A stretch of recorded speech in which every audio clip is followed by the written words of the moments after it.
Le savon piquait ses jointures gercées. L'eau clapotait sur la pierre grise. Au-dessus, des bottes lourdes résonnaient. Elles étaient accompagnées par les querelles incessantes de vieillards. Ils débattaient de frontières et de taxes sur le grain. À genoux, elles frottaient. Pour noyer le bruit de la politique et des seigneurs hargneux, elles fredonnaient un air d'un village oublié. La mélodie s'éleva, s'enroulant autour des piliers de pierre. Un par un, les seigneurs en pleine dispute devinrent complètement muets. Un silence dangereux s'installa. Tout en haut, à la grande table, une bête cessa de respirer. Le sol en pierre du donjon de Chêne-Havre était impitoyable, même les bons jours. Au cœur de l'hiver, c'était un véritable ennemi. Gwyn traîna le seau en bois de quelques centimètres vers la gauche. L'eau à l'intérieur déborda, répandant une flaque grisâtre sur les dalles. Elle était glaciale. Et y plongea quand même ses mains nues. Ses doigts se refermèrent sur les poils rêches de sa brosse. Ses jointures étaient crevassées, la peau rouge et irritée, rongée par le savon de suif agressif. Elle ignora la brûlure. C'était une douleur familière, fiable dans un monde qui offrait peu de constance. Sheryl pressa la brosse contre la pierre. Frotte, frotte, glisse. Le rythme était son encre. Si elle se concentrait entièrement sur la texture rugueuse de la pierre et la mousse grise qui s'étalait sous ses genoux, elle pouvait presque prétendre qu'elle n'était pas dans la grande salle. Elle pouvait prétendre qu'elle n'était pas entourée de monstres. À quelques dizaines de mètres de là, sur une large estrade en bois, le conseil dirigeant des Crêtes de l'Ouest perdait son sang-froid collectif. Ils étaient des hommes de nom, des seigneurs de titre, mais des bêtes dans le sang. Des lichens, des métamorphes, des loups vêtus de fines tuniques de laine et de lourds manteaux de fourrure. En ce moment, ils se comportaient pire qu'une meute de chiens sauvages se battant pour un os.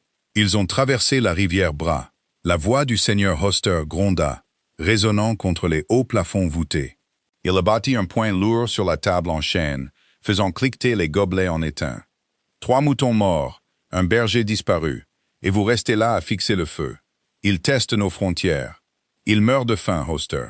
Une voix plus calme le contredit. C'était le seigneur Alden.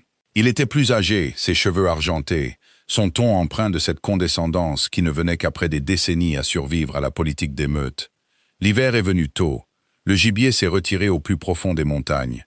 Quelques moutons disparus. C'est une nuisance, pas un acte de guerre. Une nuisance? C'est une insulte. Le seigneur Ewan bondit de sa chaise, qui racla violemment le plancher. Si nous ne les faisons pas saigner pour ça, les meutes du Sud nous croiront faibles. Nous marchons sur leurs frontières à l'aube, où nous invitons au massacre.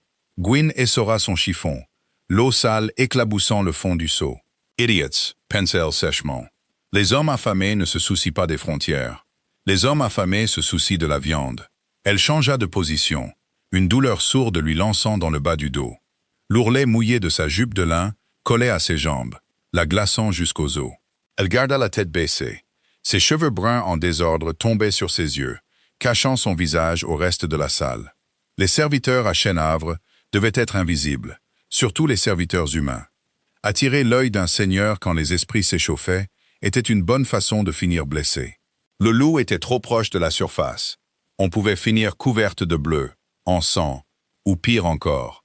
Au centre de la grande table, assis sur une chaise massive sculptée dans du pin sombre, le seigneur Bram restait silencieux. Il ne ressemblait pas à un homme se préparant à la guerre. Il ressemblait à un homme luttant contre une migraine. Bram posa ses coudes sur le bois lourd de la table, pinçant fermement l'arête de son nez entre son pouce et son index. C'était un homme grand, aux larges épaules et couvert de cicatrices, vêtu simplement de cuir sombre et de laine non teinte. Il ne portait aucun bijou, aucune couronne, aucune des fourrures ostentatoires que ses conseillers préféraient. Il n'en avait pas besoin. Le poids écrasant de sa présence suffisait à rappeler à tous qui était l'alpha. En cet instant, cet alpha était épuisé. Ses oreilles bourdonnaient. Les cris superposés de Hoster et d'Ewan agressaient ses sens surdéveloppés. Sous sa peau, le loup s'agitait violemment, excité par l'odeur d'agression et d'adrénaline qui emplissait l'espace clos. La salle sentait la bière éventée, le mouton rôti, la laine mouillée et l'odeur aigre de la colère des vieillards. C'était suffocante. Si nous montrons de la faiblesse, grondait Ewan, penché sur la table. Ses canines commençaient à s'allonger, alors que sa colère montait. Ils pousseront plus loin. La prochaine fois, ce ne seront pas des moutons, ce seront nos femmes, nos enfants. N'utilise pas les enfants pour justifier ta soif de sang, Ewan, lança Alden en se levant. Tu veux juste une excuse pour te dégourdir les jambes et arracher quelques gorges. Au moins, j'ai encore des dents à montrer, vieil homme. Bram sentit un muscle tressaillir dans sa mâchoire. Il retira sa main de son visage et ouvrit les yeux. Ils étaient d'un ambre sombre et perçant, captant la lumière du feu de l'immense cheminée derrière lui. Il ne parla pas, il ne rugit pas. Il fixa simplement le centre de la table, une vibration basse, à peine audible, commençant dans sa poitrine. Un grognement d'avertissement. Cela ne fonctionna pas. Hoster et Ewan étaient trop absorbés par leur posture, leur voix montant d'une octave, leurs odeurs devenant nettement hostiles. « Je dis que nous partons !» hurla Hoster, se tournant vers les autres seigneurs assis pour chercher du soutien. « Nous rassemblons le groupe de chasse. Nous traversons la rivière et nous laissons une douzaine de têtes sur des pics pour leur rappeler sur quel territoire ils marchent. » En bas, dans l'ombre près des immenses portes cintrées de la salle, Gwyn soupira. Son souffle forma un nuage dans l'air glacial. Elle attrapa un bloc de pierre ponce pour venir à bout d'une tache de boue séchée particulièrement tenace. Le bruit des hommes qui se disputaient lui donnait mal à la tête. Ce n'était que du bruit, des fanfaronnades vides de sens. Elle avait besoin d'une distraction, où elle allait perdre la raison avant d'avoir fini le sol. Sans réfléchir, poussée par la monotonie abrutissante de son travail et le besoin de bloquer la dureté de sa réalité, Gwyn prit une inspiration, et elle commença à fredonner. Cela commença bas, juste une vibration dans sa gorge, assortie au frottement répétitif de la pierre ponce contre le sol. Fraude, Fredon, Fraude, Fredon. C'était une chanson que sa mère chantait en réparant les filets sur les quais.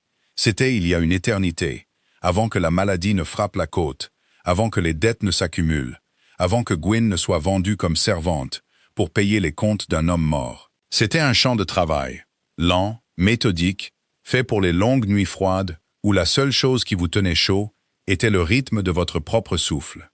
La mélodie était envoûtante, une tonalité mineure qui plongeait et se balançait comme un navire sur une mer agitée. Gwyn ne réalisa pas quand ses lèvres s'entr'ouvrirent. Elle ne réalisa pas quand le fredonnement se transforma en mots. Elle était entièrement perdue dans la pierre grise, l'eau grise, la grisaille de sa vie. Froid est le vent, et nu l'arbre, chanta-t-elle doucement, sa voix ayant une légère tonalité rauque à cause du froid humide du donjon. Les ombres tombent sur la mer. Elle trempa la pierre ponce dans le seau. L'eau goûtait de ses doigts. Lourd est le cœur, et vide la main. L'hiver vient réclamer la terre. La grande salle de chêne-havre était un espace caverneux, conçu des siècles plus tôt, avec une acoustique destinée à amplifier les voix tonitruantes des alphas donnant des ordres. Le plafond voûté en pierre captait le son et le renvoyait vers le bas. La voix de Gwyn n'était pas forte. Elle était douce, intime, brisée sur les bords, mais elle était pure. Elle manquait de l'agressivité gutturale et grave des lichants. Elle transperça l'air dense et colérique comme une lame d'argent tranchant un cuir épais. Sur l'estrade, Hoster était en plein cri. « Nous marchons ce soir où nous ne sommes que... » Mais il s'arrêta. Hoster cligna des yeux, la bouche encore à moitié ouverte. Ses oreilles de canidé tressaillirent. Il fronça les sourcils, regardant autour de la table, comme si quelqu'un venait de lui jeter une pierre à la tête. Yuan, qui s'était penché en avant sur ses deux mains, prêt à répliquer, se figea. L'odeur agressive qui émanait de lui se dissipa soudainement. Sa tête s'inclina. Un par un, les seigneurs du conseil s'immobilisèrent. Le raclement des chaises cessa. Les coups de poing sur la table s'arrêtèrent. La respiration lourde et saccadée des hommes, sur le point de se transformer, s'éteignit. « Repose tes os et ferme les yeux », chanta Gwyn, complètement inconsciente. Elle se déplaça sur son genou gauche, frottant une fissure dans la pierre. Le matin amène les cieux gris. Alden s'assit lentement, les yeux écarquillés, scrutant les recoins sombres de la salle. Les plus jeunes seigneurs au bout de la table échangèrent des regards perplexes. Ce n'était pas un sortilège, ce n'était pas un chant de sirène, c'était juste une voix humaine, fatiguée et sans artifice, résonnant dans une pièce qui n'avait connu que la violence et les intrigues politiques depuis 100 ans. Mais pour les sens surdéveloppés et surstimulés des loups, La mélodie était comme de l'eau froide et claire versée sur un feu déchaîné. Elle exigeait l'attention. Elle commandait l'air. Bram était assis, complètement paralysé. La migraine écrasante qui lui enfonçait des clous dans les tempes disparut. La bête en colère et agitée, qui griffait l'intérieur de ses côtes, s'assit brusquement, les oreilles dressées. Bram ne regarda pas autour de lui. Il n'en avait pas besoin. Ses yeux se fixèrent sur le coin le plus éloigné de la salle, dans l'ombre profonde près de l'entrée. Il pouvait voir la faible silhouette d'une personne agenouillée sur la pierre, une minuscule silhouette avalée par l'immensité de la pièce. Il sentait le suif, il sentait le lin humide, il sentait l'odeur amère d'une vieille douleur et, en dessous, quelque chose comme la pluie sur la terre sèche. Garde le feu, tiens la lumière. Nous traverserons la nuit entière. Elle atteignit la dernière note, la laissant traîner, un son plaintif et solitaire qui resta suspendu dans l'air pendant un long et angoissant moment, avant de s'évanouir dans la pierre humide. Gwyn expira longuement, essuyant une mèche de cheveux mouillés de son front avec le dos de son poignet. Elle jeta la pierre ponce dans le seau, avec un léger ploc. Ce n'est qu'à ce moment-là, alors que l'éclaboussure se calmait, qu'elle réalisa exactement ce qui manquait. Le bruit, les disputes, les cris, le raclement des chaises, tout avait disparu. La main de Gwyn se figea au-dessus du seau. Les poils de sa nuque se dressèrent. Une sueur froide parcourut sa colonne vertébrale, complètement différente du froid de la pièce. Elle tourna lentement, douloureusement, la tête vers l'estrade. 30 hommes, 30 seigneurs des crêtes de l'Ouest, 30 prédateurs au sommet de la chaîne. Chacun d'entre eux la fixait directement. Le silence était absolu. Il était épais, lourd et terrifiant. Le cœur de Gwyn battait contre ses côtes comme un oiseau piégé. Elle ne pouvait plus respirer. Son esprit s'emballa violemment, cataloguant ses erreurs. Elle avait interrompu une réunion du conseil. Elle avait attiré l'attention sur elle. Elle avait fait du bruit. Les serviteurs étaient battus pour avoir fait tomber des assiettes. Quelle était la punition pour avoir réduit au silence le conseil de guerre de l'Alpha avec la berceuse d'une paysanne? Elle baissa instantanément les yeux vers le sol, ses épaules se voûtant comme pour tenter de se faire disparaître. Ses mains mouillées et gercées agrippèrent le bord de sa jupe, tremblant légèrement. Ne les regarde pas, ne parle pas, deviens la pierre. Sur l'estrade, Hoster retrouva enfin sa voix, bien qu'elle soit nettement plus basse qu'auparavant. « Au nom des dieux, qu'est-ce que c'était que ça ?» murmura-t-il en regardant vers les ombres. Ewan ricana, retrouvant sa bravade, bien que son odeur trahisse encore une profonde confusion. C'est une souillon qui chante, interrompant le conseil. Il regarda Bram. « Monseigneur, dois-je demander au garde de la traîner dehors et de lui donner le fouet? Elle espionne les affaires de la meute. » Gwyn ferma les yeux. Elle les serra si fort que des étoiles explosèrent derrière ses paupières. « S'il vous plaît, non. S'il vous plaît, laissez-moi juste prendre mon seau et partir. » Elle prépara son corps au son des bottes lourdes qui approchaient, aux mains rudes qui l'arracheraient de ses genoux. Mais la voix qui brisa le silence n'appartenait ni à Ewan, ni au garde. C'était un baryton grave et résonnant, calme, mais qui portait le poids indéniable de l'autorité absolue. Ewan. Bram n'éleva pas la voix. Il n'en avait pas besoin. « Si toi ou quiconque dans cette pièce pose la main sur elle, dit Bram, le timbre de sa voix vibrant à travers le sol de pierre, je t'arracherai la gorge avec mes propres dents et je la donnerai au chien. » Gwyn étouffa un hoquet, ses yeux s'ouvrant en grand, fixant aveuglément la mousse dans son seau. La salle plongea dans un silence encore plus profond et terrifiant qu'auparavant. Le raclement du bois contre la pierre résonna comme un coup de feu. Le seigneur Bram se levait. Gwyn n'osa pas regarder. Elle garda le menton collé à sa poitrine, les yeux fixés sur ses jointures abîmées, posées sur le bord du seau. Elle entendit le léger bruissement du cuir, le pas lourd et délibéré de bottes s'éloignant de la table massive en chêne. Clac, clac, clac. Il descendait les marches de l'estrade. Les membres du conseil ne firent pas un bruit. Personne ne contesta la menace de l'Alpha. Personne ne questionna son mouvement. Ils retinrent simplement leur souffle. Le pouls de Gwyn rugissait dans ses oreilles. Son odeur l'atteignit avant lui. Des aiguilles de pin écrasées sous des bottes lourdes, l'odeur d'ozone d'un orage d'hiver imminent, et une note musquée profonde de pur prédateur. C'était écrasant. Ses instincts humains lui hurlaient de courir, de reculer à quatre pattes, de se cacher. Mais il n'y avait nulle part où aller. Elle était piégée sur la pierre humide, une brosse à récurer toujours serrée dans une main tremblante. Les bottes s'arrêtèrent. Elles étaient grandes, en cuir sombre et usé, à moins de 60 centimètres de ses genoux trempés. Gwyn cessa complètement de respirer. Elle attendit le coup. Elle attendit le coup de bottes secs dans les côtes, ou une main agrippant une poignée de ses cheveux. C'est ce qui arrivait quand les seigneurs surprenaient les serviteurs à paresser ou à se comporter de manière déplacée. Elle contracta ses abdominaux, se préparant à l'impact.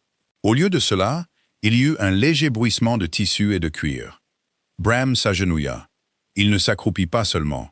Il posa un genou à terre, la laine fine de son pantalon sombre absorbant l'eau grise et sale de suif qu'elle avait renversée sur les dalles. Les yeux de Gwyn s'écarquillèrent d'horreur. « Il est à genoux dans la saleté. Il abîme ses vêtements dans ma crasse. Regarde-moi. » L'ordre était doux, à peine un grondement dans sa poitrine. Mais c'était un ordre néanmoins. Lentement, luttant contre la raideur de son cou et la terreur pure qui lui saisissait la colonne vertébrale, Gwyn leva la tête.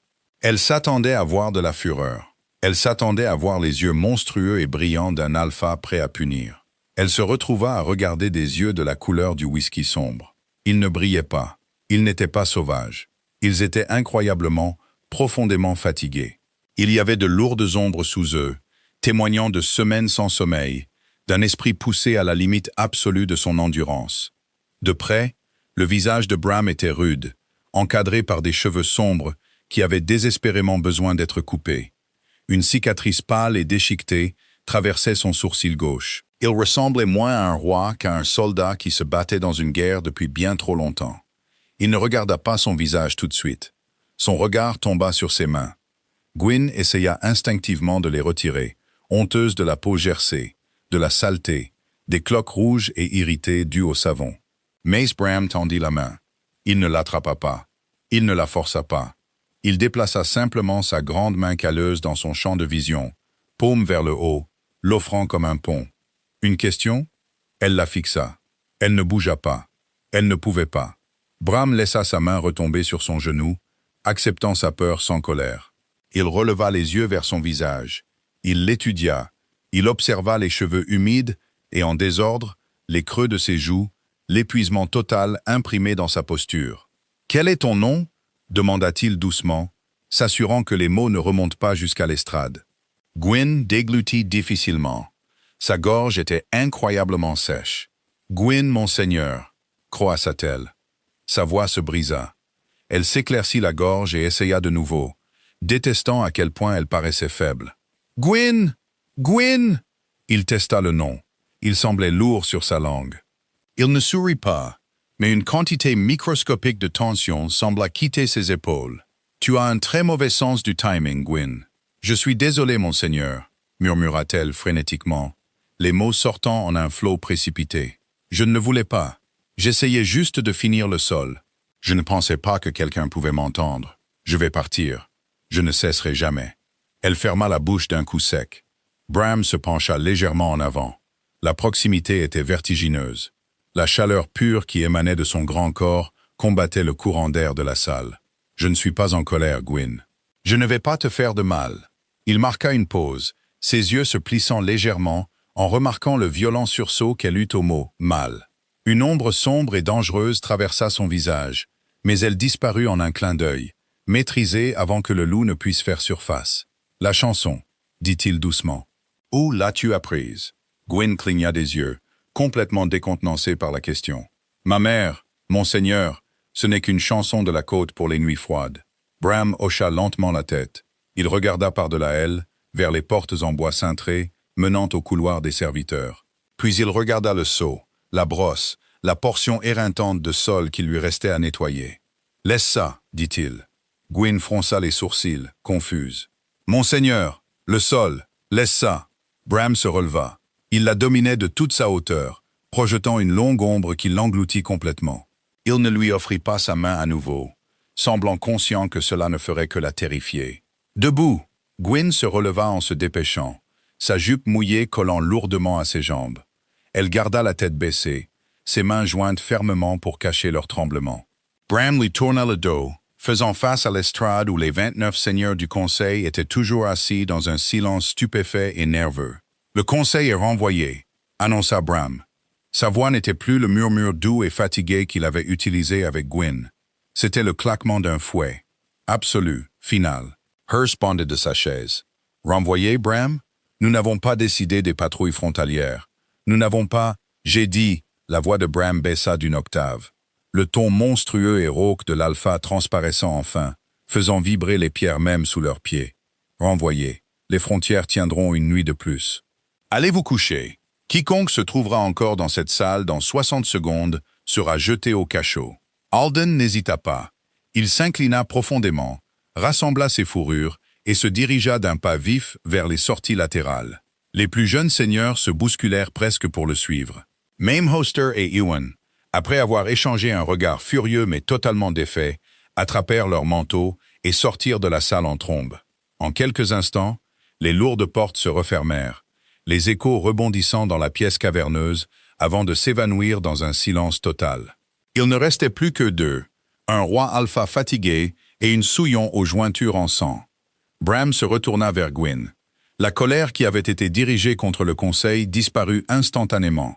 Il regarda l'âtre où un feu massif rugissait, projetant une lueur orange et chaude à travers la pièce. « Apporte ton seau », dit-il doucement, en marchant vers le feu. Gwyn hésita. Son esprit lui hurlait de courir vers les cuisines, de disparaître dans les entrailles du donjon et de se cacher jusqu'au matin. Mais on ne fuyait pas un alpha. Pas si on voulait vivre. Tremblante, elle se pencha, attrapa la lourde anse en bois du seau et le traîna lentement sur le sol, suivant la bête vers la lumière. La chaleur qui émanait de l'immense cheminée en pierre était une force physique. Elle frappa Gwyn comme une vague, chassant immédiatement le froid humide de sa jupe de lin trempé. Elle s'arrêta à quelques pas des flammes rugissantes, le lourd seau en bois heurtant le plancher avec un bruit sourd. Elle ne savait pas quoi faire de ses mains. Elle pendait inutilement à ses côtés, laissant couler de l'eau grise sur la pierre. Le seigneur Bram se tenait près du feu. Il fixait les flammes, son large dos tourné vers elle. La tension dans ses épaules était toujours là, nouée sous la laine sombre de sa tunique. Mais l'aura agressive et suffocante qui avait étouffé la grande salle se dissipait lentement. « Pose-le ». Gwyn sursauta au son de sa voix, bien que ce ne soit qu'un murmure. Tell posa le seau instantanément. Bram se retourna. Il regarda le seau, puis elle. Il fit un geste vers une lourde chaise drapée de fourrure située près de l'âtre. « Assieds-toi ». La panique monta, chaude et vive, dans sa poitrine. Les serviteurs ne s'asseyaient pas en présence des seigneurs. Ils ne s'asseyaient certainement pas dans le fauteuil personnel de l'alpha. C'était un piège. Ce devait être un test d'insolence, une raison pour justifier une punition. « Monseigneur, je ne peux pas. » Gwyn. Il prononça son nom comme une lourde pierre tombant dans un étang calme. « Je suis trop fatigué pour discuter avec toi, et tu trembles. Assieds-toi. » Elle ravala la boule de terreur dans sa gorge et se dirigea d'un pas raide vers la chaise. Elle ne s'adossa pas. Elle se percha sur le bord même du coussin, le dos rigide, les genoux serrés. La fourrure sous sa jupe humide semblait incroyablement douce, un luxe si étranger qu'il lui donnait la chair de poule. Bram l'observa un moment. Il s'avança. Le souffle de Gwyn se coupa. Elle ferma les yeux instinctivement, se préparant à un coup. Au lieu de cela, il y eut un cliquetis métallique, une éclaboussure d'eau. Elle ouvrit un œil. Bram s'était accroupi près de l'âtre. Il prit une bassine en fer propre sur une table d'appoint, attrapa une bouilloire qui reposait sur les pierres près du feu et versa de l'eau fumante dans le bol. Il posa la bassine sur le sol entre eux. À côté, il plaça un linge blanc et propre. « Lave tes mains, dit-il. » Gwyn fixa l'eau fumante. Puis elle le fixa. « Monseigneur, le suif. » Bram pointa un doigt épais et calleux vers ses mains. « Il te ronge la peau. Lave-le maintenant. » Lentement, ses mains tremblant si fort qu'elle pouvait à peine les contrôler, Gwyn tendit la main. Elle trempa ses doigts dans l'eau chaude. Le contraste soudain de la chaleur contre sa peau glacée et à vif lui fit pousser un cri. Un sifflement de douleur aiguë s'échappa de ses lèvres. Bram ne la dorlota pas. Il ne s'excusa pas. Il observa simplement le mouvement de ses mains alors qu'elle rinçait le savon alcalin agressif de ses jointures crevassées. L'eau dans la bassine devint trouble, sèche-les. Elle prit le linge de lin. Il était doux, probablement destiné au visage du Seigneur lui-même. Elle tamponna sa peau, grimaçant lorsque le tissu s'accrochait au bord déchiré de ses cloques. Quand elle eut fini, Elle reposa le linge, ramenant ses mains sur ses genoux, les cachant dans les plis de sa jupe. Le silence s'étira entre eux, rempli seulement par le crépitement et le claquement des bûches qui brûlaient. « Ils se hurlent dessus depuis 3 jours, dit soudain Bram. Sa voix était rauque, comme 2 pierres qui se frottent l'une contre l'autre. Il gardait le regard fixé sur le feu. Oster veut brûler les villages de la rivière. Alden veut attendre le printemps. L'hiver est brutal. Le gibier a disparu. Mon peuple a faim. Et quand les loups ont faim, ils se retournent les uns contre les autres. Gwyn ne parla pas. Elle ne savait pas comment répondre aux confessions politiques d'un seigneur de guerre alpha. Elle était une souillon. Sa plus grande préoccupation politique était d'éviter la main lourde du chef cuisinier. Bram tourna enfin la tête pour la regarder. « Ma tête me fend depuis l'aube. Le bruit dans ce donjon, il ne s'arrête jamais. Les bottes, les cris, les exigences.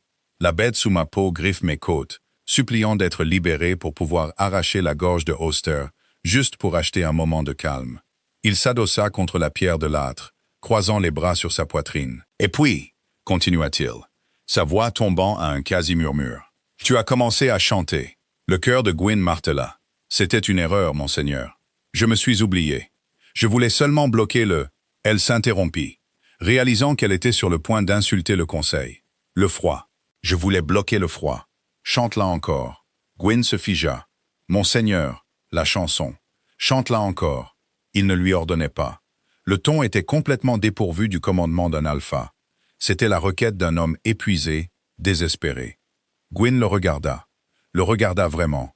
Dépouillé du conseil rugissant et des postures, le seigneur Bram ne ressemblait pas à un monstre. Il ressemblait à un homme portant un poids qui lui brisait lentement la colonne vertébrale. Les cernes sombres sous ses yeux étaient d'un violet contusionné à la lumière du feu. Elle prit une inspiration peu profonde. L'air dans ses poumons semblait tremblant. Elle regarda les flammes dansantes, ancrant son esprit au rythme du feu, tout comme elle s'était ancrée au frottement de la pierre ponce. Elle ouvrit la bouche. Froid est le vent, et nu l'arbre. Sa voix était frêle au début, vacillant dans la pièce silencieuse. Mais alors qu'elle atteignait la 2e ligne, la mélodie trouva son assise. Les ombres tombent sur la mer. Bram ferma les yeux. Il se laissa lentement glisser sur le sol, s'asseyant en tailleur sur l'âtre de pierre, laissant sa tête retomber contre les briques. Les traits durs et rigides de son visage commencèrent à s'adoucir. La respiration superficielle et agressive du loup s'approfondit, se régularisant au rythme lent et régulier d'un homme trouvant enfin le sommeil. Gwyn continua de chanter. Elle chanta les couplets des marins perdus et des hivers froids, des foyers vides et de l'espoir de la lumière. Elle chanta jusqu'à ce que sa gorge soit sèche, puis elle la chanta à nouveau. À la 3e répétition, un ronflement doux et profond s'éleva de l'alpha des crêtes de l'ouest. Gwyn s'arrêta. Elle resta assise dans la lourde chaise, regardant l'homme le plus dangereux du territoire dormir comme une pierre sur le sol devant elle. Elle ne bougea pas, elle n'osa pas. Elle resta rigide sur le bord du coussin, regardant le feu se consumer jusqu'aux braises, terrifiée à l'idée que si elle respirait trop fort, la bête se réveillerait. Les cuisines du donjon de Chenavre étaient un champ de bataille à l'aube. Les marmites s'entroquaient contre les grilles en fer. La farine flottait dans l'air comme un épais brouillard. Les serviteurs se faufilaient entre les tables de préparation massives, transportant des flancs de porc salés et des paniers de légumes racines. C'était brillant, chaotique et totalement impitoyable. Gwyn se tenait près du grand évier en pierre dans le coin, plongeant des assiettes en étain dans une cuve d'eau savonneuse bouillante. Le bas de son dos lui faisait mal, un rappel brutal d'avoir passé toute la nuit assise, figée dans une chaise, jusqu'à ce que Bram se soit enfin réveillé à la première lueur et l'ait renvoyé sans un mot. « Tu as manqué le service du matin, Gwyn. » Gwyn ne se retourna pas. Elle frotta plus fort une tache de graisse séchée sur une assiette. Madame Gable, la gouvernante en chef, s'approcha d'elle. C'était une femme corpulente, avec un visage comme une pomme écrasée et un tempérament assorti. Normalement, manquer une corvée du matin signifiait une claque sèche sur la nuque ou une déduction sur ses maigres rations. Mais Madame Gable ne leva pas la main. Elle se tenait inconfortablement près, ses petits yeux perçants se posant nerveusement sur Gwyn, puis s'en détournant. « Le garde dit que tu étais dans la grande salle jusqu'à l'aube, » dit Madame Gable, sa voix un sifflement bas et conspirateur. Avec l'alpha. Gwyn garda les yeux sur la mousse. « Il s'est endormi. J'avais peur de le réveiller. C'était la vérité. C'était la seule défense qu'elle avait. Ne joue pas l'innocente avec moi, ma fille, lança Madame Gable, bien qu'elle ait gardé sa voix basse. Tout le donjon en parle. Les hommes de Hoster sont furieux. Ils disent que tu as jeté un sort au conseil. Ils disent que tu as utilisé la magie du sang pour réduire les seigneurs au silence. Gwyn faillit rire. C'était un son amer et cynique qui mourut au fond de sa gorge. La magie du sang. Elle n'avait même pas une paire de bottes d'hiver de rechange. Encore moins le pouvoir de lier 30 lichans. J'ai fredonné une chanson, Madame Gable. C'est tout. Cela l'a irrité, et il m'a gardé là en guise de punition. C'était un mensonge, mais un mensonge nécessaire. Si la meute pensait que l'alpha favorisait une souillon humaine, elle serait morte avant la tombée de la nuit. La jalousie parmi les membres inférieurs de la meute était tout aussi mortelle que la politique des seigneurs. Être invisible, c'était survivre. Être remarqué, c'était une condamnation à mort. Madame Gable Renafla, ne croyant manifestement pas un mot. Quoi que tu aies fait, fais attention à toi. Un loup ne garde pas un mouton pour lui tenir compagnie. Quand il aura faim, il se souviendra que tu es faite de viande. La gouvernante s'éloigna, criant après un jeune garçon qui portait un sac d'oignons. Gwyn fixa l'eau sale. Ses mains lui faisaient mal. Ses jointures, bien que plus propres qu'elles ne l'avaient été depuis des semaines, lui lançaient toujours une douleur sourde et persistante. Madame Gable avait raison. Bram était un prédateur au sommet de la chaîne. Le fait qu'il lui ait montré une once de vulnérabilité la nuit dernière ne changeait pas sa nature. Un loup peut se reposer près du feu, mais il se réveille toujours avec des crocs. La journée s'éternisa dans un tourbillon de travail épuisant, à transporter de l'eau, à récurer des marmites, à balayer les couloirs de pierre. Gwyn garda la tête baissée. Elle remarqua que les autres serviteurs gardaient leur distance. Elle surprit les regards de côté, les chuchotements qui s'arrêtaient brusquement quand elle entrait dans une pièce. Elle était infectée, marquée par l'attention de l'alpha. Au moment où les cloches du soir sonnèrent, signalant la fin du service des serviteurs, Gwyn était à bout de force. Elle se retira dans les quartiers exigus et froids qu'elle partageait avec 5 autres servantes dans les niveaux inférieurs du donjon. La pièce sentait les corps non lavés et la paille humide. Elle s'effondra sur sa fine paillasse, tirant une couverture de laine mitée sur ses épaules. Elle voulait juste dormir. Elle voulait fermer les yeux et prétendre que rien des dernières 24 heures ne s'était produit.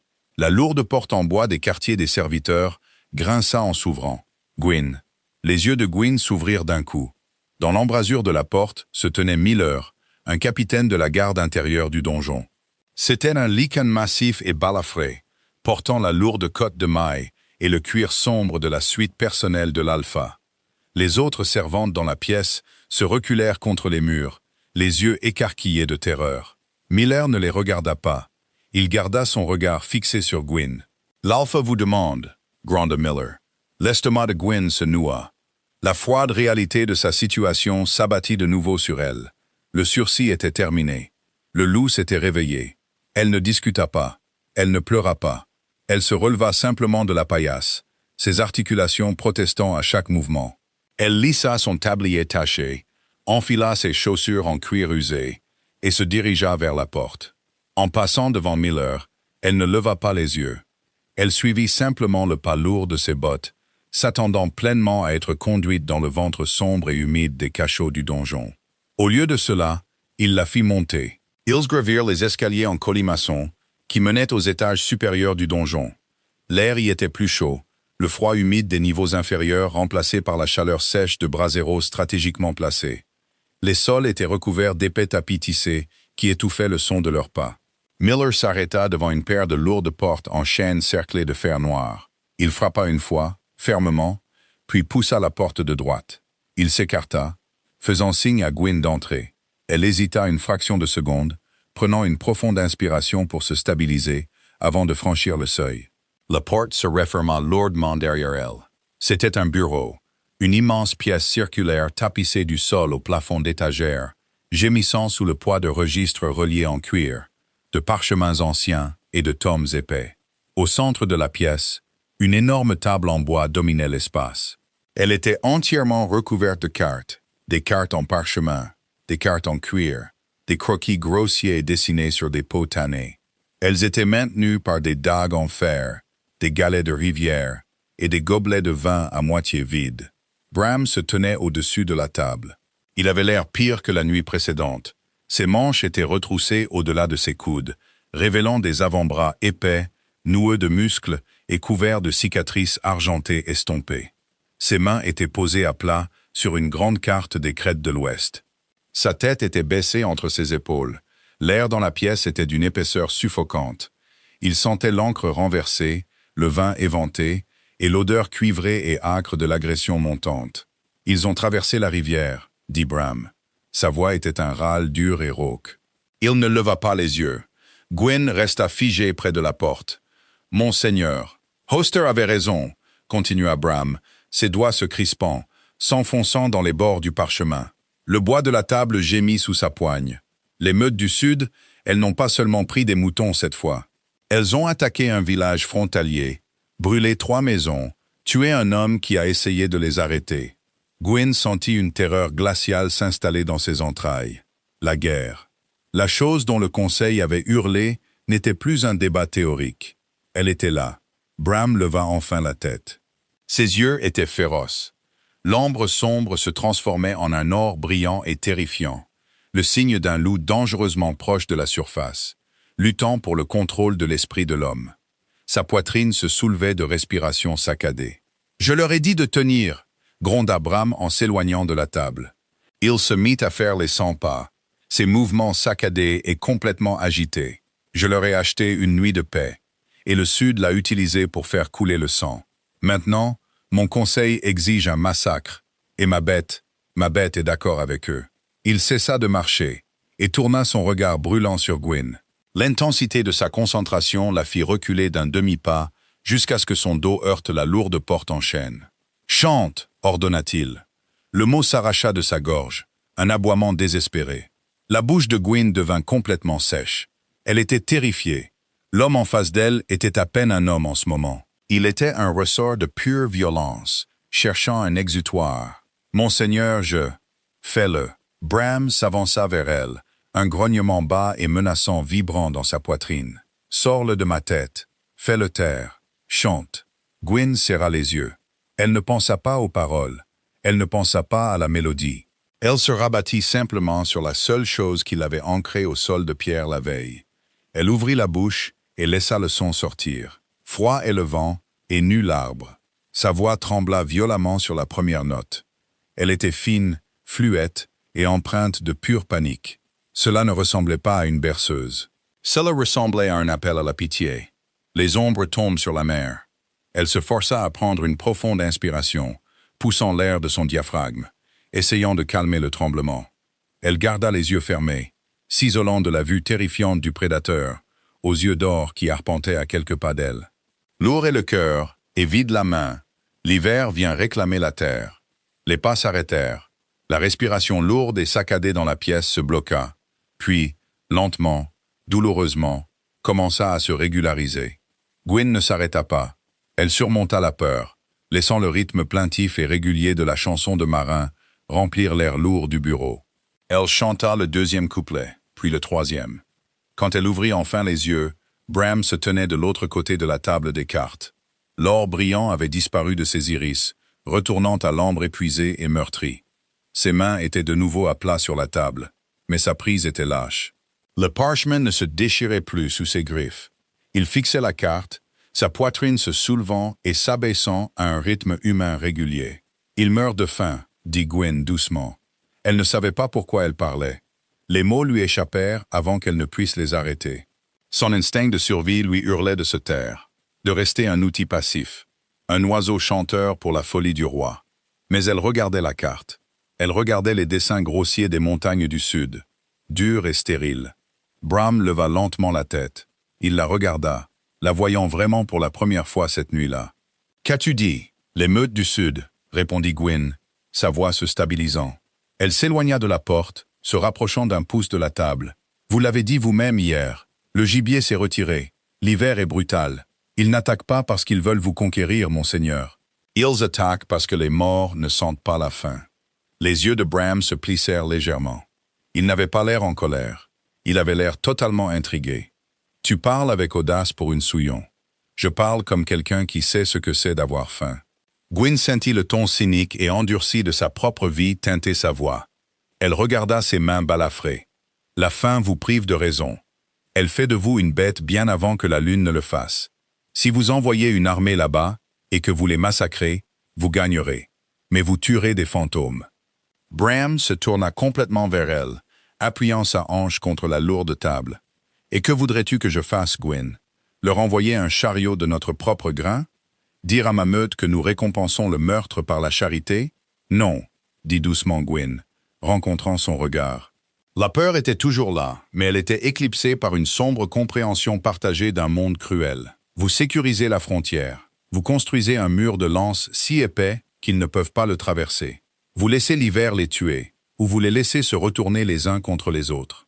Mais vous ne gaspillez pas le sang de vos propres hommes dans la neige juste pour satisfaire la fierté du seigneur Hoster. Le silence s'étira entre eux. Ce n'était pas le silence lourd et terrifiant de la grande salle, ni le silence tendu d'un prédateur acculant sa proie.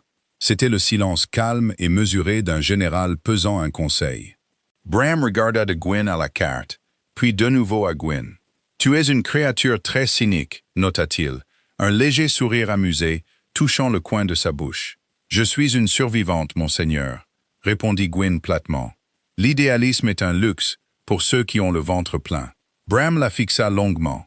La tension qui l'avait étranglée toute la soirée se brisa enfin complètement, s'évaporant dans l'air chaud du bureau. Il attrapa une lourde cruche en étain sur la table, versa 2 coupes de vin rouge sombre et en tendit une à travers la carte. « Viens ici, survivante, » dit doucement Bram, « et parle-moi encore de mes frontières. » La coupe était lourde, en étain massif, cabossée d'un côté, complètement froide au toucher. Gwyn la prit. Elle ne but pas. Elle la tint simplement, laissant le métal froid l'ancrer dans la réalité surréaliste d'être dans le bureau privé de l'Alpha, conseillant sur une guerre dont elle ne faisait pas partie. Bram l'observa. Il ne la pressa pas. L'énergie frénétique d'animal acculé qu'il avait possédé quelques minutes plus tôt avait disparu, remplacée par une immobilité vive et calculatrice. « Des lances, dit-il finalement, testant le mot. Il baissa les yeux sur la carte. « Une ligne défensive. C'est une tactique de lâche aux yeux de mon conseil. Les Lichans ne se cachent pas derrière des barricades. Nous affrontons les menaces à découvert. Les Lichans meurent à découvert, tout comme les hommes, dit Gwyn. Sa voix était maintenant stable. La peur s'estompait, remplacée par une logique froide et pragmatique qu'elle avait apprise sur les quais de sa jeunesse. La fierté n'empêche pas un chien affamé de mordre. Elle garantit seulement que vous vous ferez mordre en essayant de paraître grand. Bram laissa échapper un souffle bas qui aurait pu être un rire si les circonstances avaient été différentes.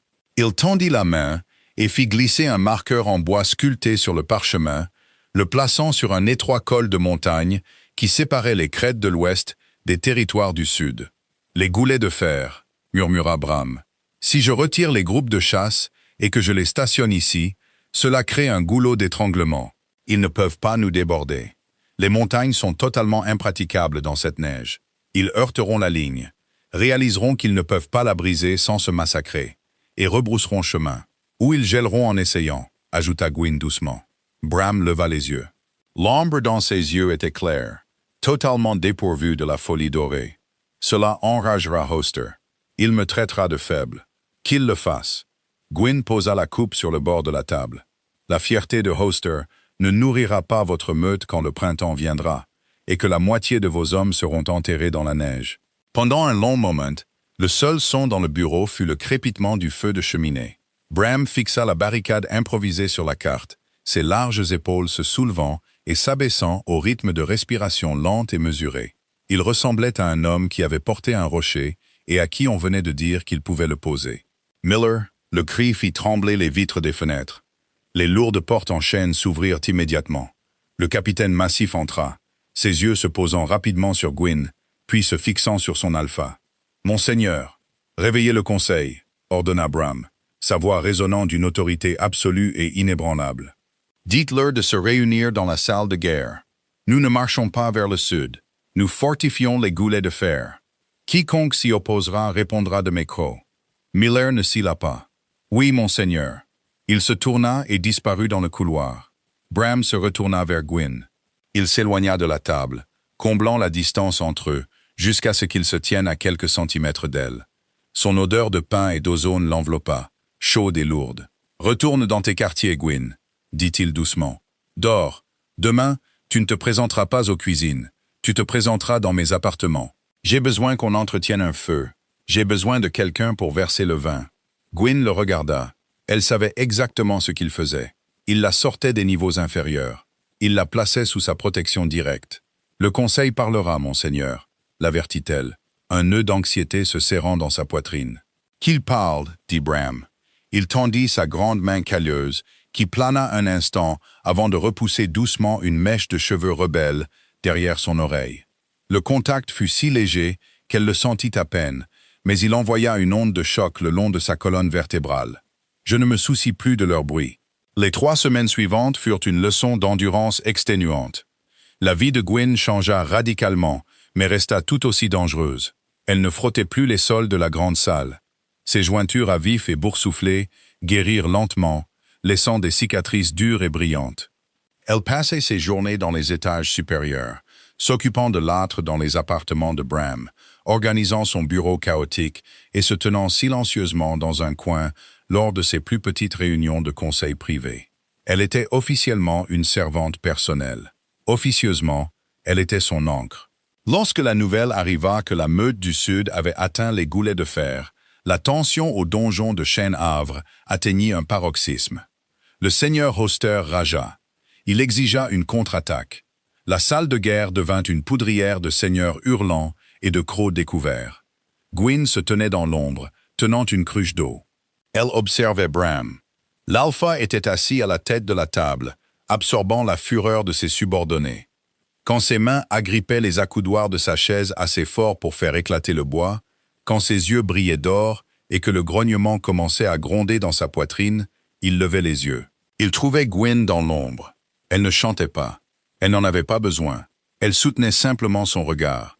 Elle lui offrait une immobilité calme, cynique et profondément humaine. Elle lui rappelait la carte. Elle lui rappelait la logique froide de la survie. Bram se retournait vers son conseil, l'or s'estompant de ses yeux, et opposait un refus calme et brutal à leur soif de sang. La stratégie fonctionna. La meute du Sud, affamée et gelée, se brisa contre le mur impénétrable de l'anse au col. Ils perdirent des dizaines d'hommes.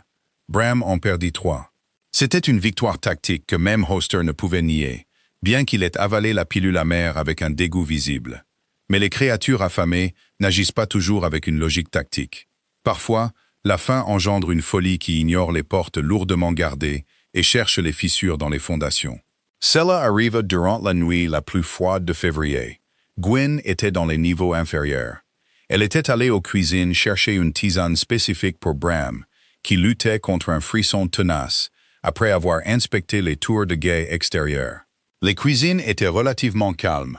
Le personnel de fin de soirée, ne se composant que de quelques boulangers pétrissant la pâte pour le pain du matin et de quelques marmitons récurant les fours. L'attaque ne vint pas avec un corps de bataille. Elle vint avec le son du bois qui se brise. La lourde porte renforcée de fer, qui menait aux caves de stockage souterraines du donjon, explosa vers l'intérieur. Des fragments de bois pluvièrent sur le sol en pierre, suivis immédiatement par un grognement guttural et humide qui glaça le sang dans les veines de Gwyn. 3 loups firent éruption dans la cuisine. Ce n'étaient pas les lichons fiers et musclés des crêtes de l'Ouest. C'étaient des cadavres ambulants. Leurs côtes saillaient sous une fourrure emmêlée et sale. Leurs yeux étaient révulsés, fous et aveuglés par la faim. Ils avaient rampé à travers un tunnel de drainage oublié, contournant les gardes, entièrement poussés par l'odeur de la viande salée stockée dans les caves. Un boulanger hurla, alors que le premier loup bondit, ses mâchoires se refermant sur l'avant-bras de l'homme. Le chaos éclata. Des marmites en fer s'écrasèrent sur le sol. Les marmitons reculèrent en se bousculant, glissant sur la farine et la graisse, hurlant pour appeler les gardes. Gwyn ne cria pas. Son instinct de survie, affiné par une vie de coups durs et d'évasion de justesse, s'activa avec une clarté glaciale. Elle laissa tomber la boîte en étain de thé et se jeta derrière un énorme billot de boucher en chêne. Elle jeta un coup d'œil sur le côté. La cuisine était en passe de devenir un abattoir. Les loups ne se battaient pas comme des soldats. Ils se battaient comme des chiens sauvages. L'un d'eux déchirait violemment un sac de farine, claquant des dents dans le vide, son esprit complètement brisé. Le troisième loup, une brute massive et balafrée à qui il manquait la moitié de l'oreille gauche, fixa de ses yeux fous une jeune souillon, acculée dans un coin près de l'âtre. La fille sanglotait, paralysée par la terreur. Le loup baissa la tête, ses mâchoires dégoulinant de salive, se préparant à bondir. Gwyn ne réfléchit pas. Il n'y avait pas de temps pour les calculs politiques. Il n'y avait pas de temps pour attendre les gardes. Sa main tâtonna sur le plancher, ses doigts se refermant sur le manche d'une lourde poêle en fer laissée près du feu. Elle était incroyablement lourde, couverte d'une graisse froide et glissante. Gwyn se leva. Elle fit 2 pas rapides en avant, arma son bras et lança la poêle en fer avec toute la force de ses épaules. Elle vola dans les airs comme un lourd disque noir, frappant le loup balafré en plein dans les côtes avec un craquement écœurant. La bête poussa un jappement aigu et pathétique, et tituba sur le côté. L'impact lui coupa le souffle, détournant son attention de la jeune fille terrifiée. Le loup tourna ses yeux fous et affamés, les fixant directement sur Gwyn. Il gronda, montrant des dents jaunes et cassées, et bondit. Gwyn recula en se bousculant, levant les mains, se préparant au croc, se préparant à la faim. Une ombre tomba sur la cuisine. La pression de l'air dans la pièce changea soudainement, devenant incroyablement lourde, sentant violemment l'ozone et une rage écrasante. Bram n'utilisa pas les escaliers. Il sauta du balcon supérieur du couloir de service, atterrissant sur le sol en pierre avec un impact qui brisa les dalles sous ses bottes. Il ne dégaina pas d'épée, il ne donna pas d'ordre. Il se déplaça avec une vitesse totalement surnaturelle. En une fraction de seconde, il traversa la pièce, se plaçant directement entre Gwyn et la bête bondissante. Bram attrapa le loup affamé à la gorge en plein vol. L'élan de la bête le percuta, mais Bram ne céda pas d'un pouce. Son bras se noua de muscles, les coutures de sa tunique se déchirant alors qu'il arrêtait un prédateur de 200 livres d'une seule main. Les yeux de Bram étaient complètement, intensément dorés. La bête était sortie. Avec un rugissement qui fit tomber la suie des cheminées, Bram projeta le loup du sud sur la lourde table de préparation en chêne. Le bois éclata sous la force. Bram immobilisa la créature par le cou, son autre main tirant un lourd couteau de chasse de sa ceinture. La cuisine devint silencieuse. Les 2 autres intrus, sortant de leur torpeur féroce face à la démonstration écrasante de domination de l'alpha, se laissèrent immédiatement tomber sur le ventre, gémissant en soumission totale. Bram leva la lame. Sa poitrine se soulevait. La fureur dorée dans ses yeux exigeait un massacre. Il était à un souffle de décapiter la créature affamée sur sa table. Bram. Ce n'était pas une chanson, c'était juste son nom. Prononcé doucement, sans titre, sans peur. Bram se figea. La lame plana à quelques centimètres de la gorge du loup.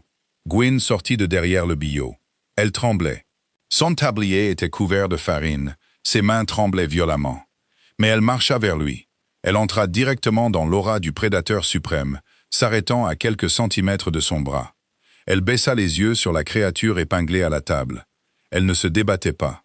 Elle pleurait simplement, un gémissement pathétique et aigu s'échappant de l'étreinte écrasante de Bram. Ce n'était que de la peau et des os, rendus fous par le froid. « Regarde-le » murmura Gwyn. « C'est un fantôme, Bram. Tu es en train de tuer un fantôme. » La respiration de Bram était saccadée. L'or dans ses yeux flamboya, luttant contre la logique humaine qui exigeait du sang pour la violation de son territoire.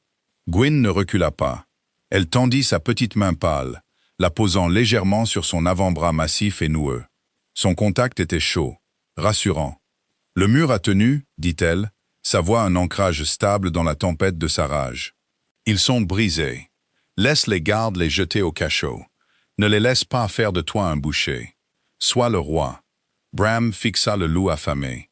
Il sentit la pression légère et constante de la main de Gwyn sur son bras. Lentement, douloureusement, l'or commença à se retirer de ses yeux, retournant à l'ambre meurtri et épuisé. Le grognement sauvage quitta son visage, remplacé par une lassitude profonde et profonde. Il abaissa le couteau. « Miller !» rugit Bram, sans quitter la bête des yeux. Le capitaine de la garde fit irruption dans la cuisine, suivi d'une douzaine de soldats lourdement armés. « Enchaînez-les !» ordonna Bram, reculant de la table, laissant tomber le loup affamé sur le sol. « Jetez-les dans les cellules profondes. Donnez-leur des restes. S'ils survivent à la nuit, Nous les interrogerons. Les gardes intervinrent rapidement, traînant les intrus brisés. Bram se tenait au centre de la cuisine en ruine. L'adrénaline quittait son système, le laissant vider. Il regarda la table brisée, la farine renversée, les serviteurs terrifiés accrochés au mur. Puis il regarda Gwyn. Elle le fixait, sa poitrine se soulevant et s'abaissant rapidement. Elle était terrifiée, non pas des loups errants, mais de lui. Elle avait vu la violence absolue dont il était capable à quelques centimètres de son visage. Bram ne parla pas. Il se pencha, avec précaution, ramassa la lourde poêle en fer qu'elle avait lancée et la posa sur le billot.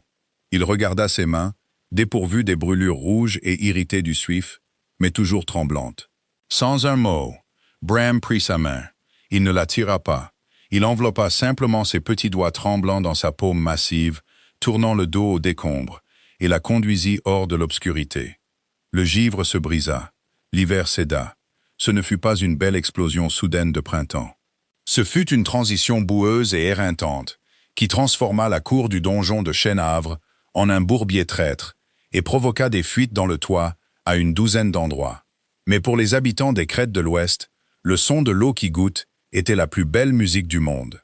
La stratégie avait fonctionné. La mute du Sud, brisée par la faim et le mur infranchissable des goulets de fer, se rendit officiellement la première semaine de mars. Leur alpha envoya un fragile émissaire offrant la soumission en échange de grains. Bram accepta. Il ne se vanta pas. Il ne monta pas de tête sur des pics. Il sécurisa les frontières, absorba le territoire brisé du Sud sous sa bannière et consolida sa position d'alpha le plus puissant et le plus craint de sa génération. Le Conseil fut forcé de ravaler sa fierté.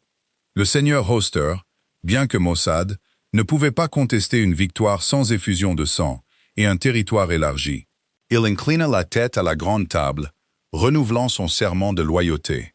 La grande salle était de nouveau bruyante, mais le bruit était différent. Ce n'était plus la posture agressive et désespérée d'hommes acculés.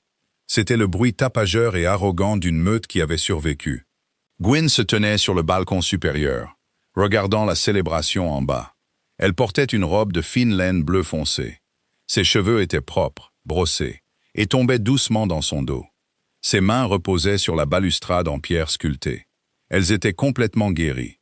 Elle n'était plus une souillon. Le donjon le savait. Le conseil le savait. Personne n'osait remettre en question sa présence. Pas après la nuit dans la cuisine. Pas après que les gardes aient chuchoté comment la jeune humaine avait défié la fureur de l'alpha et avait gagné. Mais Gwyn ne se faisait aucune illusion. Elle connaissait la politique des hommes et des bêtes. Elle savait que la survie était une corvée quotidienne, pas un état permanent. Des pas lourds s'approchèrent par derrière. Ils manquaient de l'urgence frénétique de l'hiver. Ils étaient lents, mesurés et profondément familiers. Bram s'approcha d'elle. Il appuya ses avant-bras sur la balustrade en pierre, regardant sa meute rugissante et buvant. Les cernes sombres sous ses yeux avaient complètement disparu. La cicatrice déchiquetée à travers son sourcil restait un témoignage des guerres passées, mais son visage était détendu. Il ressemblait à un roi qui s'était enfin souvenu comment respirer. « Ils boivent ma meilleure bière », murmura Bram, regardant Ewan verser une énorme chope sur la tête d'un jeune seigneur. « Ils l'ont mérité », répondit Gwyn, sa voix sèche. « Laisse-les faire du désordre. Quelqu'un d'autre nettoiera les sols demain. » Bram eut un petit rire. C'était un son grave et riche qui vibrait dans sa poitrine. Il tourna la tête, étudiant son profil à la lueur des torches. « Alden m'a approché aujourd'hui », dit Bram doucement, l'humour s'effaçant pour laisser place à quelque chose de plus sérieux. « Il a suggéré que je prenne une compagne avant le solstice d'été, une fille des territoires de l'Est, pour solidifier les alliances. » Gwyn sentit une pointe de réalité froide et familière lui percer la poitrine. Voilà. La cynique en elle hocha la tête. C'était la démarche logique. Les rois se mariaient pour le pouvoir. Les alphas s'accouplaient pour les lignées. Les humaines qui versaient le thé et chantaient des berceuses étaient des réconforts temporaires. Le seigneur Alden est un homme sage, dit Gwyn, gardant les yeux fermement fixés sur la salle en bas. Elle força sa voix à rester complètement neutre. Les meutes de l'Est ont de grands effectifs. C'est un bon parti. Elle s'attendait à ce qu'il soit d'accord. Elle s'attendait à ce qu'il la remercie pour ses services et la renvoie discrètement dans l'ombre. Au lieu de cela, Bram se tourna entièrement vers elle. Il tendit sa grande main, attrapant doucement son menton, la forçant à détourner le regard de la salle et à le regarder dans les yeux. « Je lui ai dit non, » dit Bram. Gwyn cligna des yeux, le masque d'indifférence se fissurant. « Monseigneur, vous ne pouvez pas. Un roi a besoin d'alliance. Une émeute a besoin. »« Je sais ce dont une meute a besoin, Gwyn. » L'interrompit-il, sa voix un grondement doux et vibrant. « Une meute a besoin d'un alpha qui ne perd pas la tête à cause de la bête. Un alpha qui se souvient que la fin est une tragédie, pas une insulte. » Il se rapprocha, sa large poitrine la protégeant entièrement du bruit et du chaos de la salle en bas. « J'ai passé toute ma vie entouré de monstres qui ne parlent que le langage des crocs et de la fierté, » dit Bram, ses yeux ambrés se fixant sur les siens avec une intensité qui lui coupa le souffle. « Quand l'hiver approchait et que la bête me déchirait les côtes, je n'avais pas besoin d'un politicien. Je n'avais pas besoin d'une armée. » Son pouce effleura doucement sa pommette. « J'avais besoin d'une survivante, murmura-t-il. J'avais besoin de toi. » Gwyn le fixa. Cynique en elle, la fille qui avait appris à n'attendre que de la douleur du monde, se tut complètement. Elle regarda l'homme qui s'était agenouillé dans l'eau sale pour elle, l'homme qui avait retenu sa lame sur sa parole. Il ne lui offrait pas une couronne. Il ne lui offrait pas un conte de fées. Il lui offrait une place à ses côtés, un partenariat égal dans un monde brutal. Il lui offrait d'être son bouclier si elle continuait d'être son ancre. Gwyn leva la main.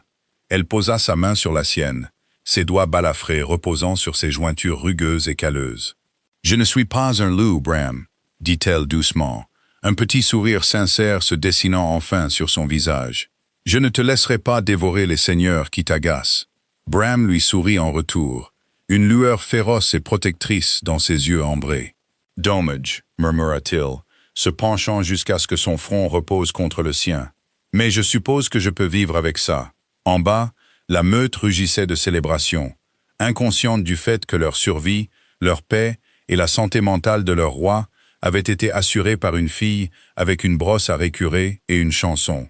Gwyn ferma les yeux, respirant l'odeur de pain et d'ozone, sachant que pour la première fois de sa vie, l'hiver était vraiment terminé.